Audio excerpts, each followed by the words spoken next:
Before we talk about real estate, we want to start with real life because that's where everything actually begins.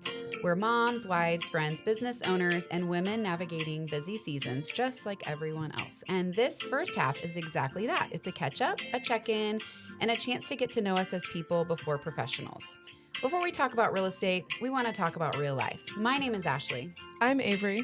I'm Riley. I'm Amanda. And we are the 417 Homegirls. Hi, welcome back to the 417 Homegirls podcast. My name is Ashley. And I'm Avery. And today we're going to talk about two things that we know a lot about: surviving summer as working moms and the most expensive inspection reports or inspection items we've seen in real estate. So today we're going to dive into inspections and talk about what we see often, what could be scary for buyers, what could be scary for sellers, but, just talk through that and what we see on inspections. So I think it'll be a good one for people because both buyers and sellers have to go through inspections. So, yeah. And then also I feel like we'll touch on how we talk to our buyers in a way that's not, telling them, what to think, but also keeping their nerves calm, which is a big thing when it comes to inspections. So, yeah.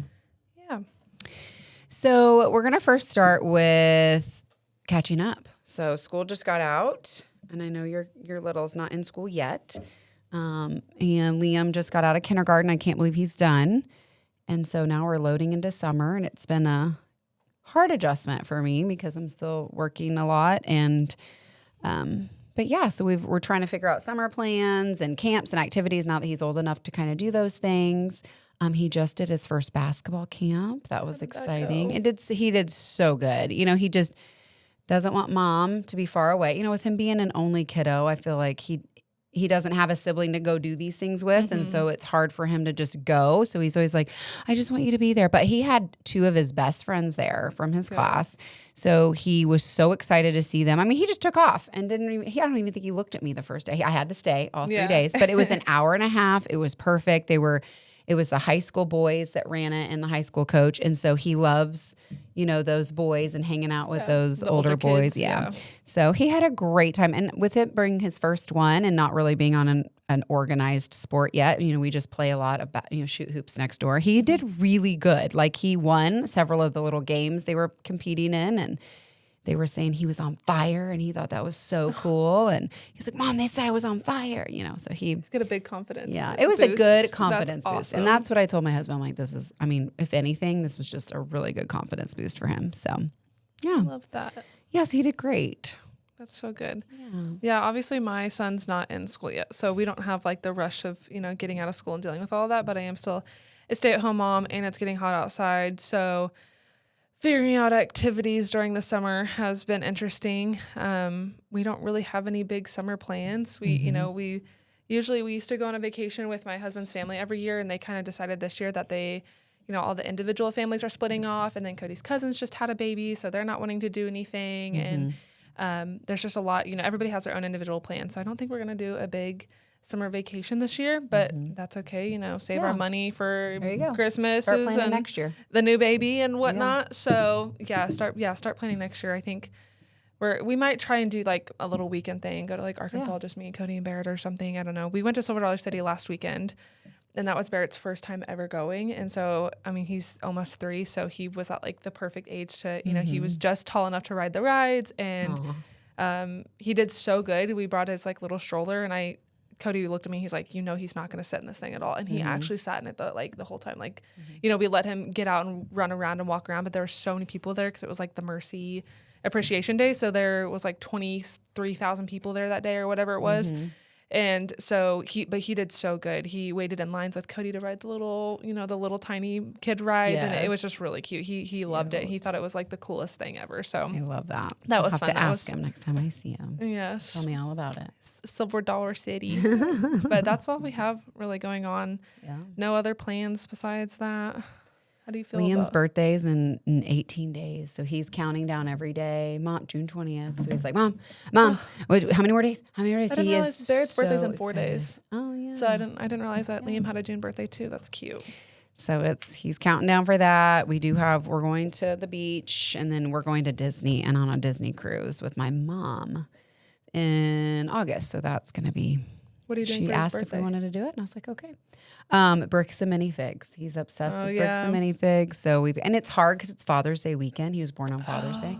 So this year it's the Saturday before, but he, so a lot of people are gone, or summer birthdays are hard. You'll find out. I mean, it's hard to catch everybody. So some of his good friends won't be there, but that's okay. We'll probably have a pool party when everybody kind of gets back and have a few of them over. So yeah. It's a good time. So I wanted to dive in because let's be honest, as working moms and working full-time moms, it sounds relaxing. Summer's off. Great. We get to do all the fun things with the kiddos, but we also have a business to run and summer can be busy. So I want to share kind of like a personal story I just had recently, and it's a mom guilt thing, but I have been, since Liam's been off for a week, I've had him at home. I'm trying to get him to do, we did some things, went to Wonders. Like we love going there for Wonders of Wildlife to the aquarium. But it was like, sometimes I have to work. I need at least 3 to 4 hours of good working time to get things done. And I realized I was kind of working on and off all day and not giving him dedicated time really. And so we were having some battles, and I realized I had to think back to my teaching days. Like, what is it? And it's because he was needing my attention. And I'm like, it's negative. He's reacting negatively, but it's still attention. He's getting my attention in that way. And it's a negative way because he's bothering me, or if I'm on the phone with the client, he's trying to make noises to bother me. And I'm just like, oh my gosh, it's hard. So I was like, I have to do something. So I was talking to my husband. I'm like, what if we had somebody come over for like 3 or 4 hours? Now June, he started summer school. So this was just the week off that he had between end of school and summer. And it was hard. So I was like, first July and August, I'm going to have to do something because I can't, and my mom can help out. But again, I don't want him watching TV and playing video and, playing an iPad all day or whatever, Yeah. So I thought he needs to be doing things or playing, like fully playing. He's a little boy that needs to get his energy out. So I thought, what if I got one of these young teenagers to come over and literally give him all the attention for 3 or 4 hours and play and give him all the attention? He would love it. So I am on the hunt for that for July and August. I think I have somebody set up for that. So that'll be good. And then I can do my work for that 3 or 4 hours, go to the office, be dedicated. And then when I come home, it is put away and it's just Liam and I. So I had to work that out. And when I changed it the next day and really put my phone away, put my computer away and really focused on him, we had a wonderful day. And I was like, it was me. The balance is so hard. Yeah, and then the it is guilt so you hard. feel because I have clients that need me and I have to get these things done. And then your kid's giving you that, doing negative things because they just want your attention. It's so hard because then you you might get on to them and you take a step and then back, I'm or 20 frustrated. minutes later, you're like, oh, dang it. It's because he just wants attention. Yeah. Mm-hmm. We go through that every day. Yeah, it's hard. It is hard. And I think one of the biggest things is structure. And that's definitely something that I lack, having a schedule and having structure. I think it would be good if, I set out a plan and, said, and I won't start working until, if Barrett gets up, he's been getting up like 6 a.m., which is not, he used to get up at like 8:30 and now he gets up at 6, of course. But I set a schedule like 9 o'clock. That's when, I can do work from like 9 to 10 and then I take a 30-minute break and I focus on him. We have a snack, whatever. I just need to set that time apart because it is hard and it's, I want to sit there and play with him, but I'm also like, I need to get work done and like vice versa to that too. So I think structure is really big in that, finding that balance. Yeah. And I had talked to, I go see a therapist. I think that's important for mental health. But, I go see him like once a month just to vent and get things, and I was talking to him about it. And he was just saying, it's good. Like, yes, having somebody come play with him is perfect. If you can't do that scenario, though, if you just set those boundaries and set that predictive schedule for your kiddo. So like you get up in the morning, you give them that attention. And then when it's like, okay, let's take a break, you can do a TV show or a movie. And for this time, mommy is going to be working. And so like we can, if you need something, I'll help you. But I really need to work. But then afterwards, we're going to do XYZ and really lay it out so he knows what's coming. And then the first, obviously, day or two will probably be hard. But once he realizes, oh, mom is telling, mom is truthful. Like this will happen. She is going to put her laptop down and her phone down and focus on me. And we can maybe look forward to doing something. So, or setting a visual timer in front of him. So there are ways to do it. You don't, if you don't have the means to have somebody come over and play with them or take them to a school or a camp or something. Yeah. So I was like, yeah, I could try that too. So we have him set up to do like the Lead Academy through Springfield next, this upcoming fall. So he will be in some sort of like school setting. Yeah. But that makes me so nervous because he's been with me, you know. I know he'll be fine and he'll love it. And his parents, his teacher teaches at the school he'll be going to. And like I said, he'll love it. I just know he will. But it just makes me nervous because he's been with me for so long. You know, 3 years I've had him at home almost. So that's been rough. But I think, you know, I'll have designated like 3 to 4 hours every single, you know, Monday through Thursday. I'll have that time for just like where I can focus on work. And then when he comes home, then we can, you know, have our time and do our thing. So yeah, that's great. Yeah, we'll see how it goes. We'll see how it works. Okay, so let's go ahead and just transition straight into real estate. So and summer can get expensive. Yeah. You know, you've got them home all day, so you're feeding. The grocery bill probably will go up a little bit. You've got camps, you've got to put them in. You've got, you know, either you've got a sitter coming over, or you're running and doing things, and it's go, go, go. You're being pulled in all directions. You're spending money that you probably obviously wouldn't during the school year because they're at school. So summers can be expensive. You got those vacations, et cetera. So let's just transition straight into expensive houses, because houses can also be expensive. Yeah, and expensive houses, they also come with expensive inspections too sometimes, just because you have a quote cheaper house, or, you know, maybe like a below average house or whatever. I mean, you might not have as many problems that come up as a big house, even if it looks nicer and everything seems better. So yeah, so we read inspection reports every week, and while buyers tend to panic over little things that we see that might be maintenance items, or, you know, we'll dive into some things that I think buyers think are big things when in reality they're smaller things, because they are so common, but because they don't see them every day like we do, or every week like we do.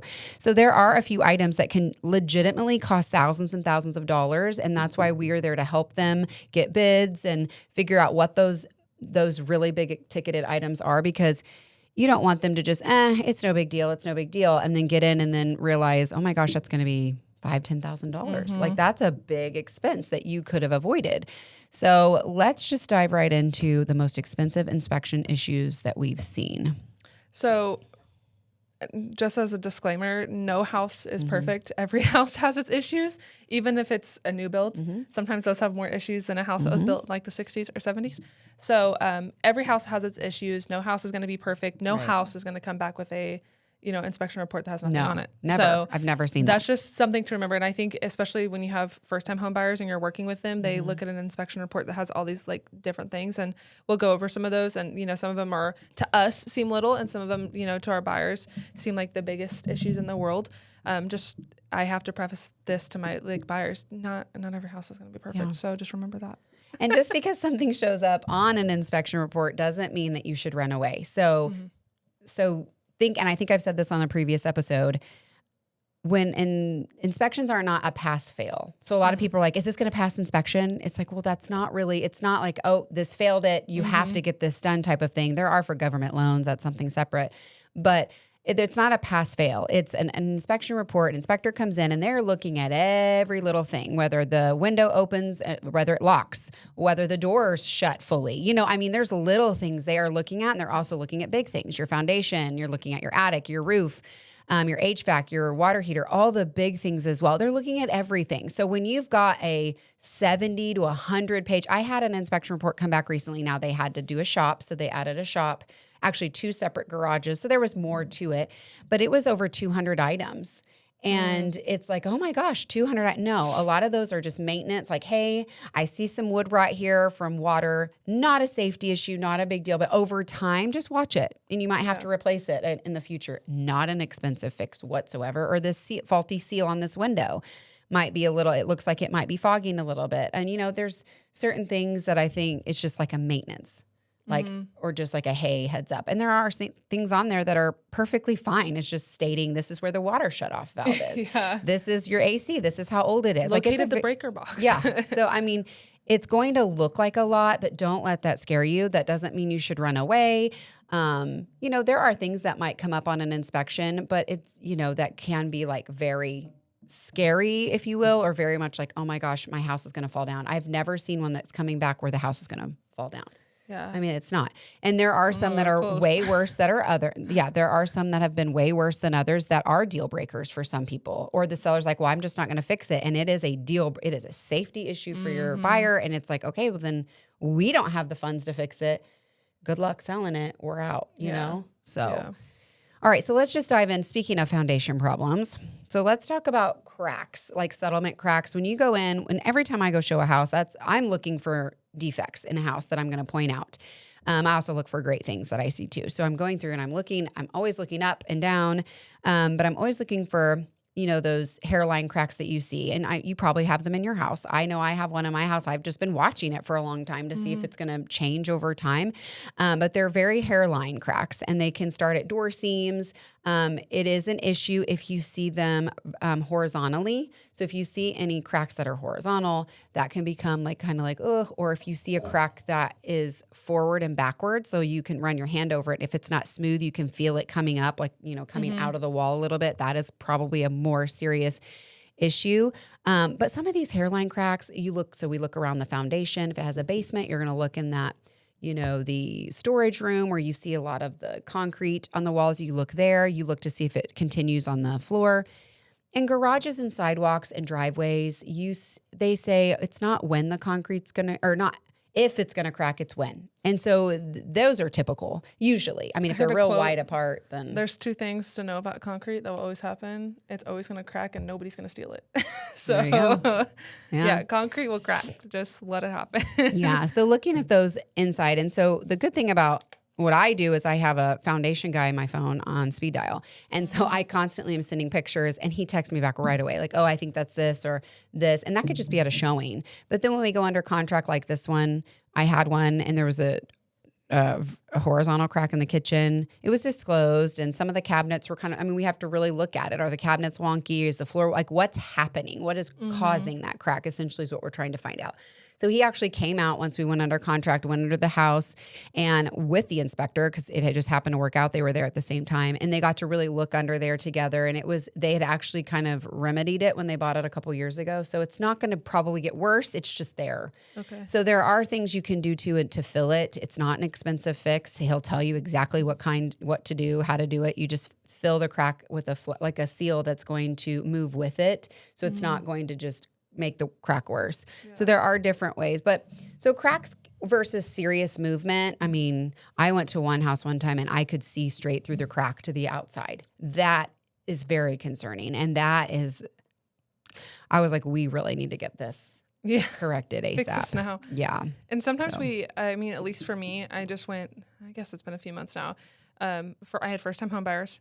We had looked at several houses, placed 2 offers, neither of them were accepted, and so we were on our third house we were placing an offer on, and this was the house we walked in, and they thought, whoever did the flip on this house did a great job. I agreed with them that the things looked pretty quality that they were looking for, and to their eyes, they were telling me, I don't really see any big problems with this house. There's no red flags. There's no things that we were seeing in previous houses, and so we put in an offer got accepted. We go to inspection, and as soon as the inspector got underneath the house, I met him in the driveway, and the owner was there too. And so they just looked at me and they were like, whoo, we've never seen anything like this. And somebody had been under the house and fixed the issues as if, in the way the inspector described, as if a kindergartner had done it with no knowledge, put different little pieces of beams here, and the piers were completely, destroyed. They had just had, as the inspector put it, had no knowledge of how anything should have been fixed in the crawl space. And so we got several, I think there had been 3 quotes. We had gotten 2 quotes because, they weren't happy with the first one. And then the sellers went and got their own quote. But the quote we got to have it fixed from a well-known guy here in Springfield who does a great job was $17,000. And when we walked in the house, there was no sloping floors. There was no, we walked all around the house several times, no cracks, no nothing. And so, again, another reason why an inspection is just, come on, you have to have it. Yeah. Obviously I can't tell somebody you have to have it, but because there are a lot that we don't see. The attic and the crawl space, I'm not getting in there. And most of the time my buyers aren't getting in there. And I love that your dad is with you, or your grandpa is with you, or your uncle who, knows everything about houses and has bought 14 houses. I love that. Bring them with you, do whatever. But at the end of the day, sometimes just getting an inspection and getting a third party in there is sometimes the best way to go about doing that. Yeah. So moving into the second topic here is water intrusion, which can be a factor in why there are cracks and if they're not sealed. Even small hairline cracks, if they're not sealed, you want to check and see if there's moisture has gotten in, especially if you have a basement, because 9 times out of 10, we see water in crawl spaces. It's just water is going to happen. It just seeps in there from the ground. So water intrusion is big. And then we'll dive into mildew and fungal growth here in a bit because that is an aftermath of water. So we want to look at water in crawl spaces, those basement leaks. And I'll probably go to the grave with this one, but like if you have a basement leak, you're probably always going to continue to have a basement leak, somewhere, somehow. If it's getting in one way and you fix it, let's hope it never gets back in. But I feel like kind of once it starts, it's kind of hard to get it out. And any drainage problems, that's another really easy one to fix that I don't think a lot of people know. And I know I personally need to do this with my house, but go around your house and look at the grading around your house. If it's going in and the dirt has eroded away from your house, you can add rock there. You can just add soil so that the water is not just draining right down in there and going further and further down to where eventually it's going to hit your crawl space. So just grading that around your house. And that's almost always on an inspection report. Easy fix, but it's something to really help maintain the life of your house and, any kind of issues further down the line. Yeah. So. And sometimes with the grading, you just have to get, maybe your downspouts need to be replaced or those, I forgot what they're called, the, what comes off of your downspouts that allows the water to run off. Yeah. Well, extenders or, just like the little, platform things that sometimes just allow the water to run from your downspouts into there. Extenders are huge because even if you like get it away just from running, just go away from your house. So that's a big one. And like I had to do, like you can do drains that go down into the ground that filter the water away even further. So if it's not just like stuck out in your yard. So there's a lot of different ways that you can try to move water away from your house. Yeah. But it's best to fix it now before you have for sure issues like what we're going to talk about, the fungal growth and all that stuff. And if you're thinking about selling your house, this is something I always tell my sellers when I'm walking around or looking at a house, like these are the things that are probably going to come up. So you can either correct it now. I mean, I would, any kind of seal that way. They're like, when a home inspector goes in, they're like, man, I see these repairs and they're done well, not by a kindergartner, but they're done well. That shows a buyer, that gives them confidence that, man, these sellers have really taken care of their house. And that is just almost like sealing the deal for them because they're like, okay, it's a well taken care of house. It should be no problems for me when I move in, but like yours, if you go in and it's all shiny and new and then they start going in and it's like, oh my gosh, they just really did a terrible job. Then it's like red flags in their head. Like what else have they done that I haven't seen? Yep. So, doing it before you can list it is huge. So if you ever need an agent, I would call your agent, get them to come over and look at all these things that might come up. And I always give my sellers too in my seller guide, like the main things that are going to be on an inspection. So they can kind of already have that in their mind too. And we go over it at the listing appointment too. But so these are, and even servicing your HVAC, water, making sure that that's serviced, changing your air filters. That's such a small maintenance thing, but it can be a huge expense if you don't do those things. If you don't change your air filters. Right. And and the adverse to that, like you had mentioned, it's a big green flag. When you hear from the inspector, they took great care of their house. This was fixed. They clearly keep up with XYZ, that's as a buyer, that's a green flag for sure. Yeah. So let's just jump straight down to like the mildew part and then we'll come back to roofs.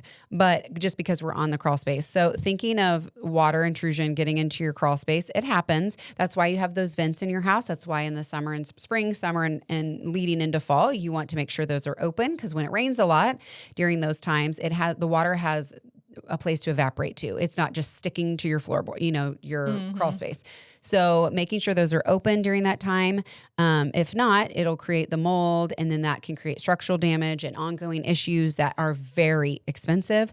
So that can be a major concern for buyers. So, and we see mildew in crawl spaces. I do anyway, quite often.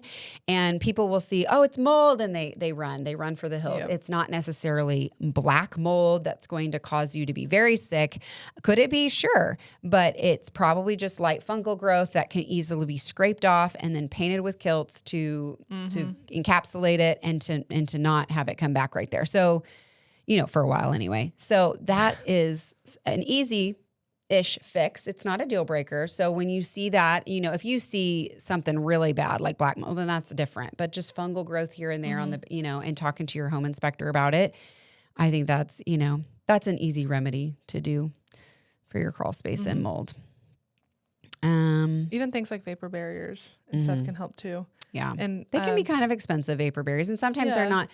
And I even had an inspector tell me they weren't even really used 10 to 15 years ago. It wasn't a thing. Really? And like now they're a thing and everyone's like, well, I want a vapor barrier. It's like, FOMO if I don't have a vapor barrier. But it's like, it sometimes, they can help. But to me, it's like, well, if water gets on top, I mean, it just sits there. It sits there. So I think it depends on also what the flooring of your crawl space looks like too. Like if you have a dirt floor, maybe it's not as big of an issue. If you seal up the cracks and you're getting water away from the base of your house, you should be fine. I don't see why there would be water just pouring into your crawl space unless there's leaks in your house coming through pipes. But I've also seen some very different looking vapor barriers. So that's true. You have ones that are like nice and tight and like all nicely put up against the walls and stuff. And then I have ones that just look like it's just plastic rolled up and then cut and then thrown And a vapor barrier is just that. It's just like essentially plastic and now they want it to run up the sides of the walls. I mean, it just gets more extreme. But, it's not necessarily needed. Does it help? It could. Yeah, absolutely. Yeah. So just talk through that with your home inspector. Maybe your agent will have some insight there as well. But if you have a basement home, vapor barriers is not a thing. It's only if you have a crawl space there. So, and I'll hear that from people. They'll say, do you have a crawl space if you have a basement? And you might, maybe part of your basement under maybe your kitchen area has a crawl space and then the other half of your house doesn't. If it's not even up and down, upstairs and downstairs, if it's not, half of it's cut off or if it's split level and you've got half of it under a crawl space, you might certainly have one. So, okay. So the one of the biggest things, and we see this here in the 417 a lot, is roof replacements and hail damage. We get hail. Especially recently. Oh yeah. So why does a roof age matter? Roof age does matter. I mean, we will go into homes and they're 22, 25 years old. I mean, that's probably close to the end of the life of the roof, depending on what kind of shingles that the person put on at the time. But one question we get all the time is the roof leak? If the roof isn't leaking, why does it matter? Like, yes, it's 22 years old. It's not leaking. And I'll hear sellers say, well, it's not leaking. It's fine. It should be fine. Yeah, but insurance companies are becoming much more strict with older roofs as well. Like your insurance could go up if you have an older roof. I know you get a discount with your insurance when you get a new roof. So heads up, if you get a new roof soon, call your insurance person, tell them that you've got a new roof and your insurance could be adjusted to go down because it's good to know. Yeah. That's a very good tip there. But if you have an older roof, because once you're trying to get insurance on the house, that's one of the first questions they ask you. How old is the roof? And if you're like, well, it's pretty old, then your insurance probably knows it might have a claim soon. And so they're going to raise your insurance a little bit. So it is important to know that they are stricter about older roofs. And some companies may not even insure a house with a very old roof once it reaches a certain age. So just check with your insurance, agent there. And if it's not leaking today, an older roof is more likely to have issues with the next hailstorm, the next windstorm. So yeah, just because it's not leaking now, and I get it. I mean, I've felt that way. I've had a seller and a buyer. It was a like 10, 15-year-old roof, and they're like, well, we want a new roof. And it's like, well, there's nothing wrong with it. Why ask it if it's not broken? Why fix it? Why fix it? But just keep in mind these things. And it may not be a deal breaker for you. Yeah, it's fine. We probably could get 5 more years out of it. And sometimes I tell buyers, you can wait till the next hailstorm. And once you get a really bad hailstorm, you're going to obviously call your insurance. Your insurance may go up a little bit, but you can file a claim, have them come out to see if you're going to get a $10,000 to $15,000 new roof for paying your deductible. So, and know your deductible going in on what your roof is. And I also learned that your deductible for a hail damage for a roof can be different than other costs for a roof.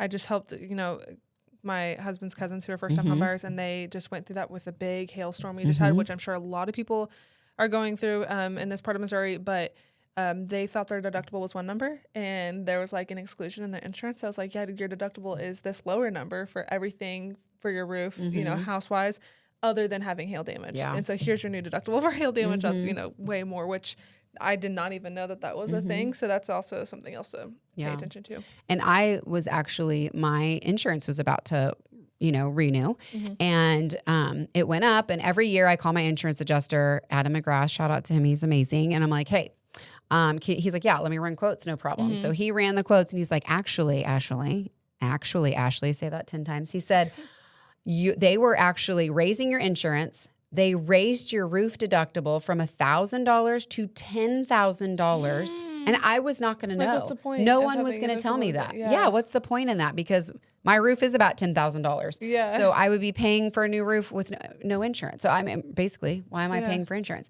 So I would have never known. So every year, get a trusted insurance adjuster that you can contact and be like, hey, run this for me, or what's this look like? Or you can call them and say, hey, I want my roof, all aspects, even hail damage, to be at this same deductible. So talk with them. That's important. And a buyer may need a budget for replacement sooner than later on a roof. So typical roofs in the 417, it also depends on the shingles that you have. I know I had one recently, and their roofs upwards of $20,000 to $30,000 on there because they have very fancy shingles, and their HOA requires them to have these fancy shingles. So if you're buying a home in a neighborhood that has fancy shingles, just take note that those roofs are going to be a lot more expensive. We're getting bids back $30,000, $40,000 on their roof. So smaller homes can range from $8,000 to $12,000. Average homes roof replacement can be $12,000 to $20,000. Larger or more complex roofs with those really fancy shingles can be $20,000 plus, if not more. And if there's a lot of like complex sloping. Yeah. Yep. And the size of your house is obviously more roof, more shingles. It'll be more expensive there. Okay.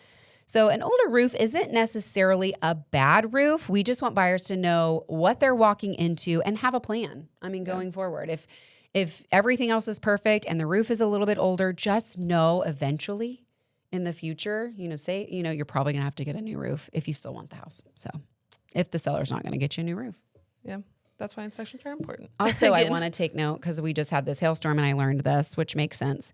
But don't think like, okay, I'll buy the house. It's got hail damage. So after I buy the house, I'm going to file a claim and I'll get a new roof after, because it has to be whoever owned the house when the hail storm occurred. So if we had that really bad hailstorm a month or so ago, I had 2 closings the next day. We had to delay one because we had to have a roofer immediately go out just to tell us if there was hail damage. And there was. So we still closed, but we did an amendment that basically said she will file a claim. The current seller will file a claim for her insurance, and because the new buyers can't. And so and they'll pay the deductible. That was very nice of the buyers to say, we'll pay her deductible. So that she's not out anything, but she's still going to have to use her insurance. Now, will her insurance go up? She actually asked, and no, her insurance wasn't going to go up because she was moving houses and stuff into a new build. So anyways, just know, like, whenever the hailstorm happens, that has to be under that, and call soon. Because one year, all my neighbors were getting a new roof, and it was like, they were like, do you remember that bad hailstorm we had a year ago? I'm like, oh. Yeah, they're like, call. So I called, and they were like, oh, we see hail damage, but we don't see the splatter after a hail hit, so it's old hail damage, so we're not going to replace your roof. So they said it wasn't like worth it for insurance purposes. Okay, wow. Yeah. So keep that in mind too, I guess. Every insurance company is different, so yeah. So just know, roofs are important. They're probably one of the bigger ticketed things. So if you have an older roof, I would have a roof inspection. They're free for a roofer to come out. There's great local ones. If you need suggestions, let us know. But they'll come out, they'll inspect your roof and let you know. And you can go from there on what you want to do. But just knowing when you go to sell your home that if it's an older roof, that might be an issue that a buyer has. So. And you can always have it built in. I've had sellers say, I'll get a new roof, but I have to use my funds at closing. So we have worked it out where they don't have $10,000 right now to get a roof, but at closing they will from their proceeds. So they're like, we'll get a new roof and we'll pay for it. And some roofers will say, hey, if we get a new roof a week before closing and we know you're for sure closing, we'll take payment at closing. And so we can just make sure we get that taken care of then. But you can have a work it out title, that way. like written out to closing or written out to the roofers. Yeah. Yeah. So a roof is obviously a very big ticket, expensive item. The other thing we're really looking at when it comes to putting in an offer or just, when we're looking at houses in general is going to be the HVAC systems. So anything to do with your heating and cooling of the house. Those are also really big ticket items that can cost a lot of money. And the age of the system and how well it's maintained play big roles in, making decisions on houses. So because those systems are not cheap. No. So I haven't announced this to anyone, but I might have, but I am buying my first flip. I close in 2 days. And one of the things, it has an older HVAC. It's working great. It's one of those things that's like, why do I have to replace it if it's working great? But if I'm going to flip the entire house and make it look so beautiful, everywhere else, like, and I have an older HVAC and I'm going to price it where I want to price it at, I think I'm going to have to replace the HVAC on top of it. And it stinks because it is older, but it's not, it's working. Yeah. But they can be expensive, so just know old but functioning or completely failed. So you'll have your home inspector. Now, sometimes if it's in the heat of summer, they don't test the heat. And if it's in the dead of winter, they won't test the AC because it can hurt your unit. So they'll make note of that. But just know your agent should be checking those two things when they do their final walkthrough, because I have had multiple final walkthroughs where the HVAC just it'll kick on, but it doesn't run cold. And we've had to delay closing to get an HVAC out there and they have both. Needed something. And it was on seller expense before we closed because I had the buyers. So it's important to check that right before you close too. This is why we have final walkthroughs. Yeah. Yeah. So an older system isn't necessarily broken. So don't immediately panic if it's an older system, but buyers should, again, just understand the replacement cost. Same thing like with a roof or with anything. Know your replacement cost. So for typical Springfield furnace costs here in the 417, you might be looking at $3,000 to $7,000. Air conditioning only, because you have a difference between the furnace, which is your heat, and your air conditioner. Could be between $4,000 and $8,000. It's just the AC only. And then a full HVAC system with both could be that $8,000 to $15,000 range. So they are very bigger ticketed items. And you could even have a higher end system, $15,000 to $25,000. Now, there are some cheaper options. I know a neighbor down the street, they just took out everything and they just did mini splits throughout their house, and they love it. They added the nice mini splits, like the units on the outside, and they run from the inside. So they did the fancier mini splits inside. They were cheaper, and they said they work great. I wonder what the longevity of those are. I'm curious about that, because obviously we've had, AC units and furnaces for a long time. So, and I know mini splits are kind of a newer thing.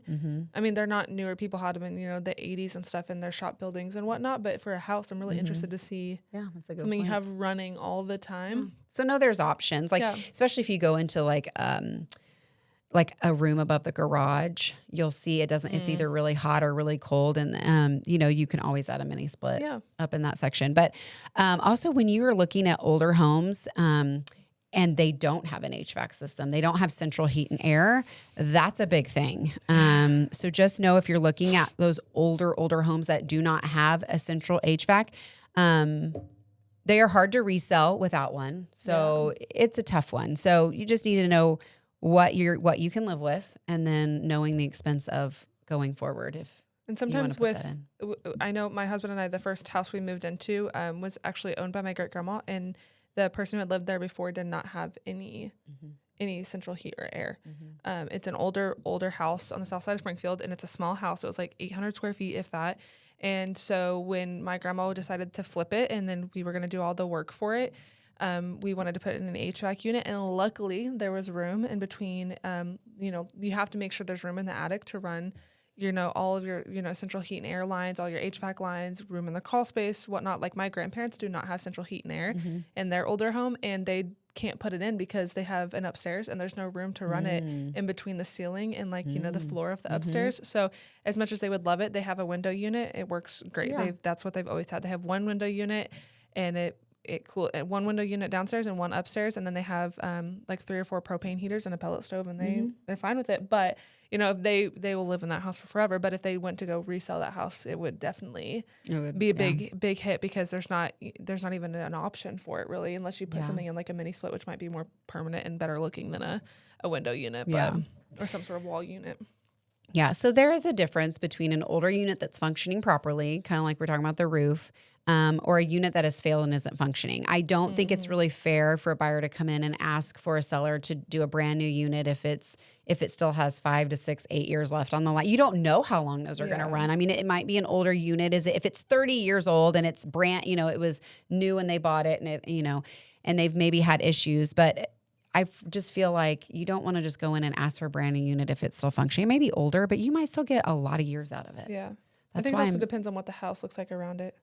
If you're not asking for anything else, okay, maybe, And it does depend on how well have they maintained it. Have they checked their air filters? Do they get it maintenance every year? Is there a record of that? And if they're like, oh yeah, we maintain, that just, again, gives them confidence and ease of like, okay, this has really been taken care of. I really feel like we're going to get, you could always ask for a home warranty for the year that covers an HVAC system. But I mean, some people have their own opinions on home warranties. But another thing that has come up with recently too, that's kind of been more common in a home inspection is a sewer scope.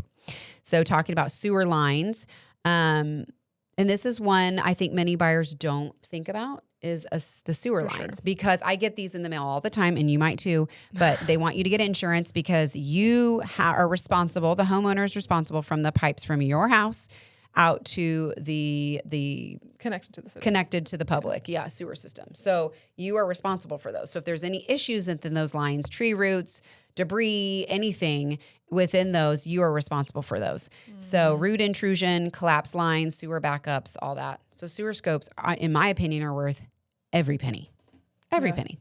How much does it cost for? $175. Oh, that's not bad. Yeah, for a sewer scope.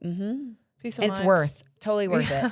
And so there's some things you can look at if you just really don't want to have it ran. You can go out and look, and I've learned this just with dealing with the home inspectors, but if the ground has collapsed and you can see it like within like a line, then you know that water is going in somewhere that shouldn't be. And so it's collapsing the ground a little bit, so you can kind of see a little trail.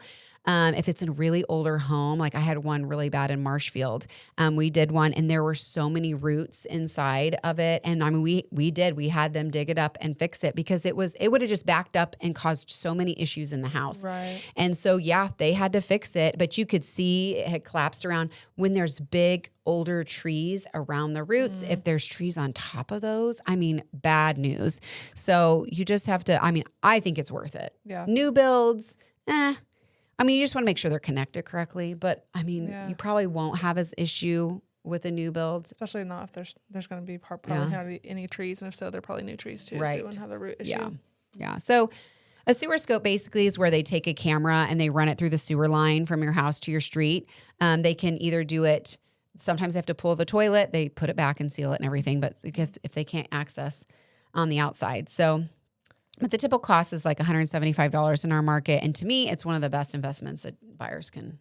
As somebody who owns a septic, speaking on the septic side of sewer stuff, obviously we do not connect to the city. So we do not have, I still get those. My entire neighborhood is all septic and we live in a well-established neighborhood and there's a bunch of houses, but we're all septic.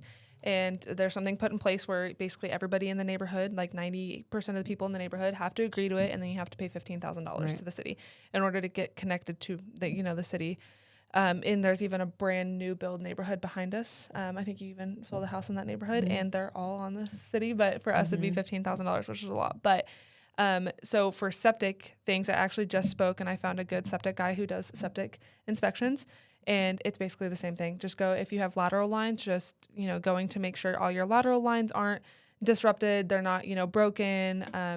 Tree roots are still, everything that's an issue with sewer lines, you still have to worry about with septic lines. But even more so just making sure like the drain filled, everything is good, especially if it's an older home. Newer homes, not as big of an issue, obviously still. But a septic inspection is also super important because getting an entire septic replaced, sewer lines might be a few $1,000s to have them dug up and replaced, but an entire septic system, if you have problems with your tank or if you have problems with your lines, they have to come and dig up your entire yard. We're talking like, sometimes like hundreds of square feet of yard have to be dug up and tore up, and then they have to bring in rock and they have to bring in dirt and new lines and whatnot. I mean, you could look at $15,000, $20,000 on average for a, septic for an average size home. So I think having a sewer scope done, having a septic inspection done is just really, really, really important. And I know our guy does the sewer scope from the house to the septic tank. He doesn't do it from the septic out, but to the laterals, but he does it from the house to the septic. So if it's long or if it's a ways away, it's usually not too far. Yeah. But so they can do that if it's a septic. But which is still important too, because if that line gets disrupted and your stuff is not going into Yep. your tank at all, then you've got a big problem there too, which is a cheaper problem than your lateral lines, but still not a problem you want to have when you move into a home, you know. And it's important to get your septic pumped. I mean, it's not expensive, $250 or so. Yeah, it's about to get a $230 septic to $270 pumped. So, and I would look at that every other year. If it's one person, maybe you could go a little bit longer. I know the house I'm buying, it was one person for a very, very long time, and I don't think she's ever had it pumped. Now there's sludge in it, and it's been fine, so we'll get it pumped. But and adding lids and risers, that's also a newer-ish thing. So a lot of older septics don't have that. So, just know that may come up on an inspection. Not an expensive fix. It's worth it because that way they can access the septic. They can look at it, see the size of the tank, have lit so that you can access it from the top. We have ours pumped like twice a year, like every 6 months, just because, there's a few of us living in the house. When my sisters were living with us, there's even more people. But Cody's grandparents live one street over from us, and they have a septic too. Like I said, everybody in the neighborhood does, and they have never had theirs pumped, and they built their house in the 70s. Yeah. So it just depends, you know, and it depends on what you put down there too. They don't flush toilet paper. Okay, see, there you go. See, as I'm saying, and I'm like, oh, well, I'm not gonna not do that. I'm not, I can't do that. I will pump my septic twice a year so I can flush my toilet paper. Hilarious. Yeah. Okay, so the next thing we see quite often on an inspection is electrical. And that, is scary because sometimes inspectors will put on there, this could cause a fire, and that obviously no one wants to have that or think of that. Yeah.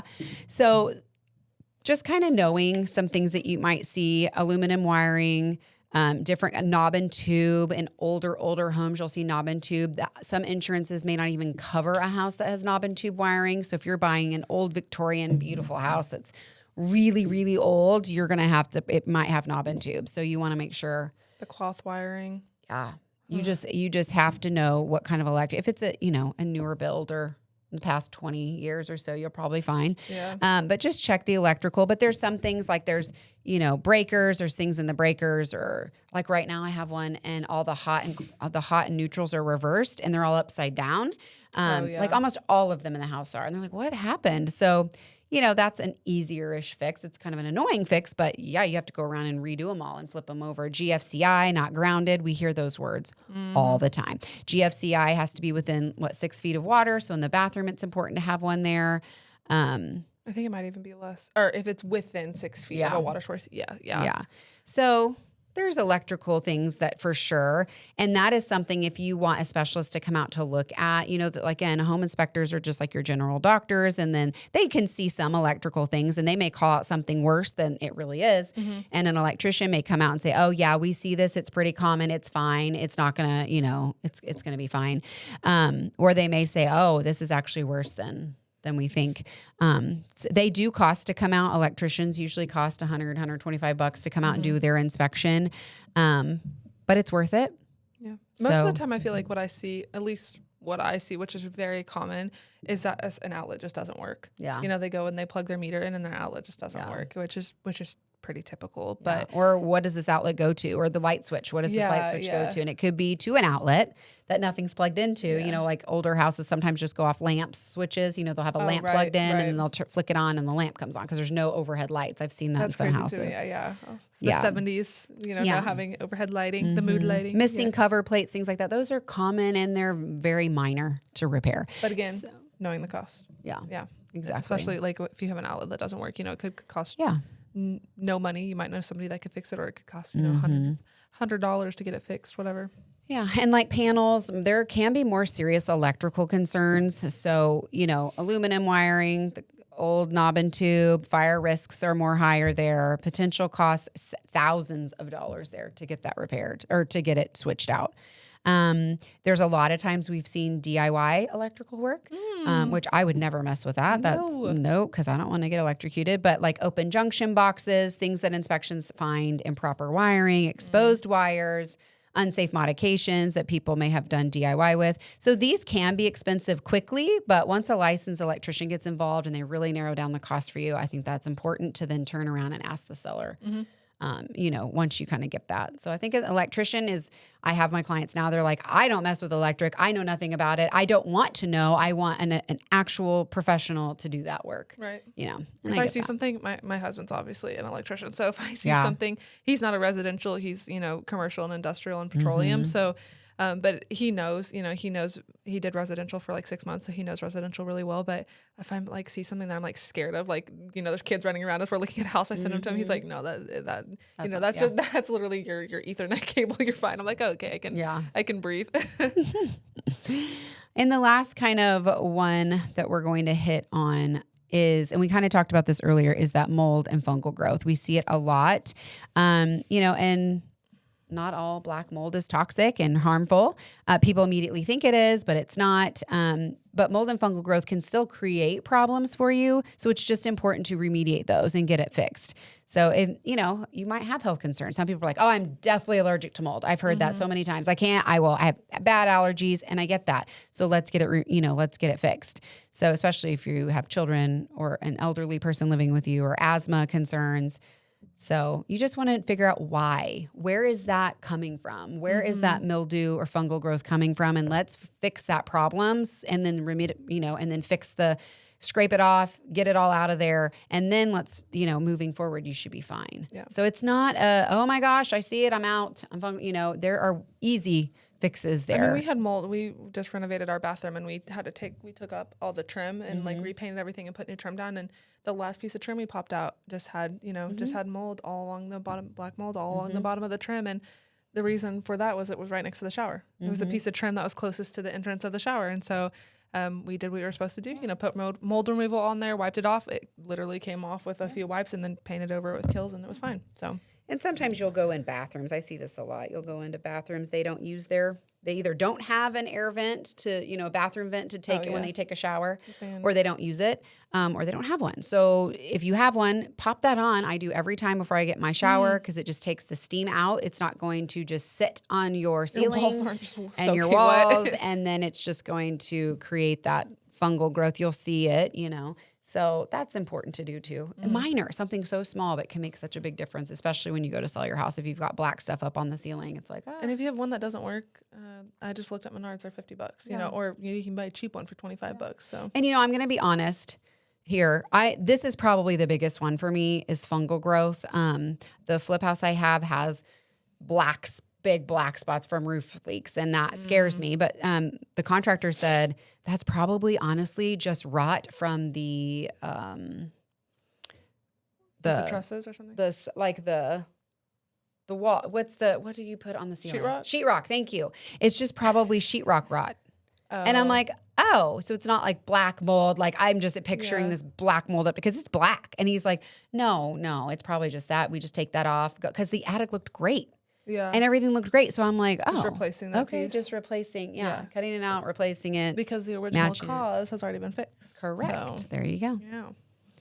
Yeah. So just take note of the areas that are affected. Very common in a crawl space, very common in a bathroom where there's no ventilation, or if you have a window in your bathroom and maybe not open the window. I know it's not ideal, but you're getting that out. You're not going to let it sit there. So you want to correct those problems for sure. And potential costs there can be fairly low if you do it yourself, but depending on, I've never had anyone mold test, but you can get somebody to come in and actually take a little sample of it and go back and test it. Again, it does get very expensive per scrape and per test. I've never had anyone do it, but that is available to you if you wanted to do that. But I think just finding out where the source of it's coming from, getting it corrected is where it's at.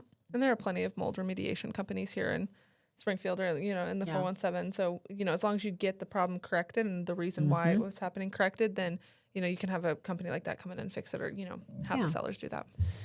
Okay. So we're just going to head on to our biggest takeaways today. So take us away, Avery. Finish it up with us. So like I said in the beginning, most inspection reports look really scary because they're long. They are meant to be long. And like we pointed out, that there are things on there that they note this is where XYZ is. And it's not a bad thing. It's just saying, hey, the electrical panel is located in the garage. Okay, great. And so that's why inspection reports can be very long. And as realtors, my job is to tell my clients and to ease them, hey, you're going to get an inspection report. It's going to be long, but you will notice, here's how it's going to lay out. Here's how it's going to look. Just look for the things that are marked in the big red bold letters and find out what's important to you. And also, something that we can't do as a realtor is say, hey, that's not a big issue, because then that can come back on us if it is a big issue. So also kind of just helping them navigate, and helping them determine what's a big issue for them. If they're constantly talking about the fact that the roof is 25 years old, and you might say, okay, hey, I noticed that the roof seems like a big issue for you. Do you want to ask for that? And just kind of figure out how to get to that point. But inspections, they can look really scary, but they're there for a reason, and they're there to protect you as a buyer. Well, and you have specific questions, ask the home inspector. I mean, that's what they're there for. Course. And I know the ones we use quite often, I mean, they're there to show, you can show up at the end of the inspection, walk around, they'll point things out to you, they'll go over the report and just pick out the bigger things they see, whether it's big or not, they'll just show you in person. And then if you leave and have questions later, call them. I mean, they will answer and they will walk you through it and tell you like, oh yeah, I see this often. It's not, and that can just ease their mind right there. So being present for that at the end, I think is important. So it's just, a handful of items usually just have they can have a major financial impact, but it shouldn't be. I mean, some can have a deal breaker, but I don't want every inspection to be a deal breaker, because it's not. It's there to it's informative. And so don't panic. Yeah. So great expert advice and understand what you're looking at before making those decisions is key, I think. Not every house is perfect. No, you're not buying a new house, so expect some things. Even new houses. 100%, even new houses have. And I have people will say, oh, no, I don't want when it's new. Yeah, but you have so many moving people working on different parts of that new build. You don't know if they cross their T's and dotted their I's. I know one of realtor friends said that they had a new build inspection and they didn't even connect anything under the house. Like the HVAC was not even connected under the house. So, I mean, they just missed it completely. Yeah. So it is important, I think. And I've had new builds and honestly, it helps because you have an inspection, you turn around and give that inspection to the builder and say, I want all these things corrected. It is a new build. I cannot use that excuse anymore. Here it is. I want you to fix these. So inspection reports are designed to document everything. And our job is helping clients determine what's a maintenance item, what's a negotiation item, and what's truly a major concern. I mean, it is. We're here to assist. And, if you need us to get bids and help you out there, we'll certainly do that for you. And if you're thinking about buying or selling, or you just have real estate questions, or if our talk about inspections today brought up any questions, or if you're needing recommendations for a vendor, anything like that, we would absolutely love to help you. Yeah. And if you're a working mom trying to survive this summer, we're right there with you. Yep, so, we are. See you guys next time. See ya. Bye.